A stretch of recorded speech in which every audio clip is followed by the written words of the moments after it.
అందరికీ నమస్కారం. నేను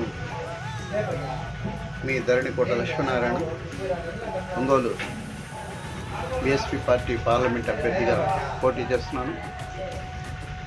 తెలుగు రాష్ట్రాల్లో ఉన్నటువంటి బహుజన మిత్రులారా, బహుజన యువకులారా, బహుజన మహిళలారా, బహుజన నాయకులారా, అందరూ ఆలోచించండి.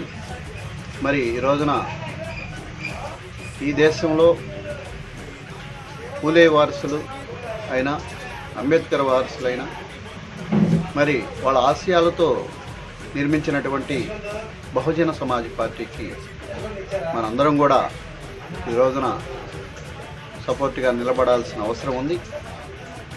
ఈ బహుజన సమాజ్ పార్టీ 90% ఉన్నటువంటి ఎస్సీ, ఎస్టీ, బీసీ మైనార్టీలది కోసం కాశీరామ్ గారు నిర్మాణం చేయటం జరిగింది. కావున మనందరం కూడా ఈరోజు చూస్తున్నాం, కొన్ని పార్టీల్లో ఒక 5 కులాలు మాత్రమే ఒక ఎమ్మెల్యే దగ్గరికి కానీ, ఒక ఎంపీ దగ్గరికి కానీ వెళ్ళి పనిచేసుకునే పరిస్థితి ఈ తెలుగు రాష్ట్రాల్లో ఉంది. ఈ తెలుగు రాష్ట్రాలే కాదు, దేశంలో కూడా ఎక్కువ శాతం ఒక 5 కులాలు మాత్రమే. అది చౌదరి, రెడ్డి, వైశ్య, బ్రాహ్మణ, నాయుడు. తెలంగాణకు పోతే ఎలా? ఈ 5 కులాలు తప్పితే మనం ఓటేసే కాడే ఉంటున్నాం తప్పితే మనకేదైనా సమస్య వస్తే మరి వాళ్ళ దగ్గరికి వెళ్ళే పరిస్థితి అయితే ఈ కొన్ని పార్టీల దగ్గర లేవు. కావున మన కోసం నిర్మించినటువంటి బహుజన సమాజ్ పార్టీని మనం డెవలప్ చేసుకొని, మరి బీసీలు, ముఖ్యంగా ఈ దేశం మూలవాసులైనటువంటి బీసీలు, ఎస్సీలు, ఎస్టీలు ఈ బహుజన సమాజ్ పార్టీని ఓన్ చేసుకోవాల్సిన అవసరం ఉంది. ఎందుకంటే మనువాద పార్టీలు అవి బ్రాహ్మణవాద పార్టీలు, వాటిలో మనకి నిచ్చెన మట్ల వ్యవస్థ ఎలా ఉందో ఆ పార్టీలు కూడా అలానే ఉంటుంది. వాళ్ళు మనకి సీట్లు ఇచ్చి వాళ్ళ పక్కన కూర్చుకునే పరిస్థితి అయితే ఉండదు.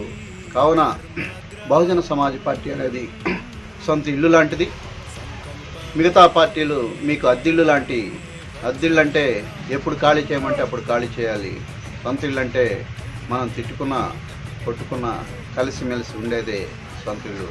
కావున ఈ తెలుగు రాష్ట్రాల్లో ఉన్నటువంటి ప్రతి ఒక్క బహుజన బిడ్డ కూడా రేపు 2024 జరిగే పార్లమెంట్ ఎన్నికల్లోనూ, అసెంబ్లీ ఎన్నికల్లోనూ బహుజన సమాజ్ పార్టీకి ఓట్లేసి అత్యధిక మెజార్టీగా ఈ ఆంధ్రప్రదేశ్లో మరి అసెంబ్లీలో నిలబడుతున్న అభ్యర్థులకు కానీ, పార్లమెంటుకి నిలబడుతున్న అభ్యర్థులను కానీ, తెలంగాణలో కూడా మరి పార్లమెంటుకి నిలబడుతున్న అభ్యర్థులను కూడా బహుజన సమాజ్ పార్టీకి ఓట్లేసి గెలిపించి మీ పిల్లల భవిష్యత్తు ఇది, మన రాజ్యం, బహుజన రాజ్యం రావాలని చెప్పేసి మీరందరూ కూడా, ప్రతి ఒక్కళ్ళు కూడా కోరుకొని మరి బహుజన సమాజ్ పార్టీని అత్యధిక మెజార్టీతో ఈ రాష్ట్రంలో గెలిపించాల్సిన బాధ్యత, మరి తెలంగాణలో కూడా ఎంపీ సీట్లు అత్యధికంగా వచ్చే విధంగా మీరందరూ కూడా కృషి చేయాల్సిన అవసరం ఉందని చెప్పేసి ఈ సందర్భంగా తెలియజేస్తున్నాను.